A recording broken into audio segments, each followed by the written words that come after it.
What's good, YouTube? This video is going to be about dating with children, or things that you should consider as a single mother.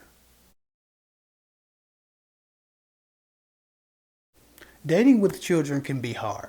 On top of trying to find someone who will accept you despite the fact that they were probably just looking for a new spouse and not a whole family, finding someone suitable for your children is a whole nother headache if you're a good parent and you consider these things. This is why it's so important to only choose worthy and responsible men to begin with. Everyone doesn't make it out of the hophase unscathed. Do what you want with your life, but never forget that your early decisions will impact your later choices down the road. And that's especially true as it pertains to having the access and options to choose quality men and be chosen by them. A lot of people have a dating checklist, and sometimes they can get pretty long and ridiculous. And while the importance of following such a checklist is debatable, it's not when it comes to single parents. If you have children, you absolutely need to have a checklist. This list should include the basic necessities of you and your children. The bells and whistles of a man can be negotiable, but these needs are not. You can love his beard, but is he dependable? Can you count on him? Is he self-obsessed, volatile? Does he have a damn job? Does he honor your children? Will he accept the responsibility that he has to be a resource and add to their lives? Is he a good influence? These things matter. I can tell you personally, as a man who watched his mom date for the majority of his childhood. Kids, little boys especially, know the difference between a valid father figure and some guy just staying in their home banging their mom. Every man you date doesn't need to meet your children. That's because in the event that they are disappointed with your choices and they start to lose respect for your decisions, they may not verbally express it like adults. They just go play. They play to relieve stress and cope with being let down, to overcome the irritation of a new unfit guy, spilling his energy and his influence in their once safe environment. Many women don't understand the level of stress that bringing a new dude around or into the house has on their children. Even accepting a good man can be challenging to a child until some bonding happens.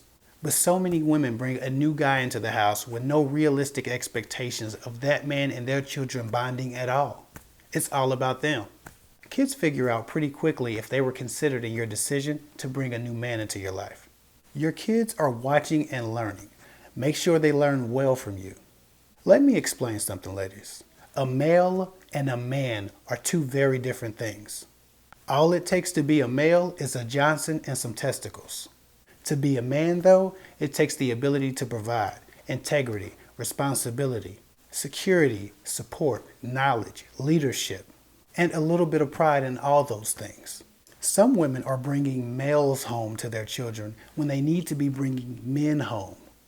As a parent, you have no business dating men who have never held down a steady job or don't have a place to stay. Some women need to do a better job of controlling their urge to nurture the worthless. Why get yourself a low-key broken male and try to upgrade him?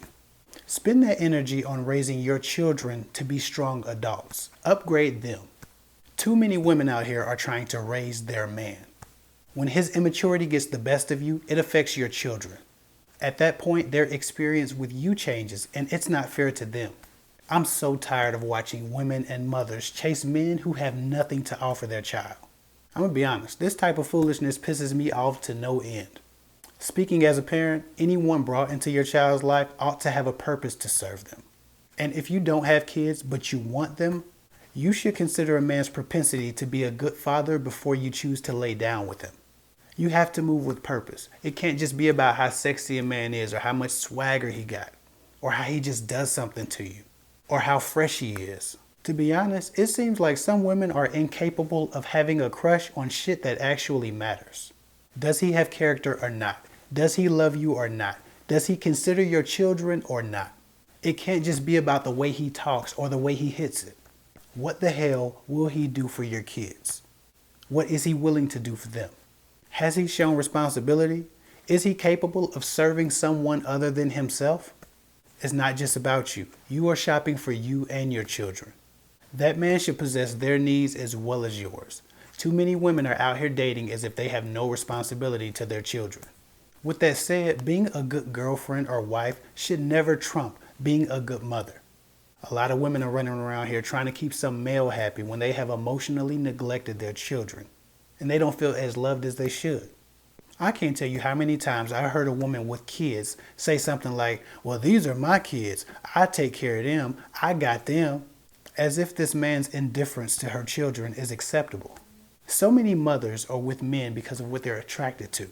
If a man is unfit as your partner, don't give him the chance to be an unfit father. If you're fertile, these are things that you need to consider long before you have sex with some man. The hophase can wait, or at least lay down with decent people in your hophase. Give your children or your future children a chance at stability. Those of you who throw yourselves at felons, drug dealers, and drug addicts will one day wonder why it didn't work, or why your children don't have fathers. It's not rocket science. If a man's impatience pushes him to risk his life and freedom, then it's likely that he doesn't have the patience or wisdom to raise children in a safe, stable environment. A man's first duty to his children is to always make it home to them by any means necessary, even if that means getting a boring, steady job instead of selling dope. If you are a mother still chasing thugs and roughnecks or looking for a soldier because Beyonce told you to, you're an idiot. Do better. Provision alone isn't fatherhood. So if you absolutely need that foolishness, at least go get you a reformed gangster who's changed his life around. Someone who's grown out of that mess. A lot of y'all women got your kids riding in the car with men who are being shot at on a regular basis because you want a thoroughbred. It seems like once a year in my city, some kid gets shot in a drive-by when the intended target was the mother's boyfriend. I'm off topic now, so moving on. I am a father. I have a 4-year-old and a 1-year-old. There's nothing I wouldn't do for them. I protect them with my life. I would die for them and I would kill for them. Every decision that I have made since the time I became a father was with them in mind. I am whatever they need me to be. I am a friend. I am a fan. I provide. I protect. I discipline. I coach. I cheerlead. I am strong for them and I am weak for them. I push. I encourage. I lead. I support. I empower. I motivate. I listen. I teach and I comfort them. I'd rather drop dead than abandon my sons or task another man with doing these things for them. If you have kids or want them, your man should understand these responsibilities.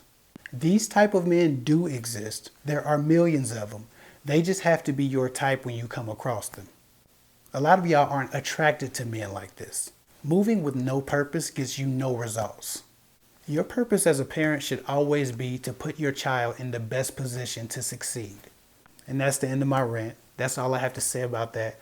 Follow me at KevHick24 on Instagram. If you want to support the channel, go to patreon.com/KevHick. If you want to talk to me on the phone about your dating and relationship issues, you can write me at talkwithkevhick@gmail.com. I'll get with y'all later.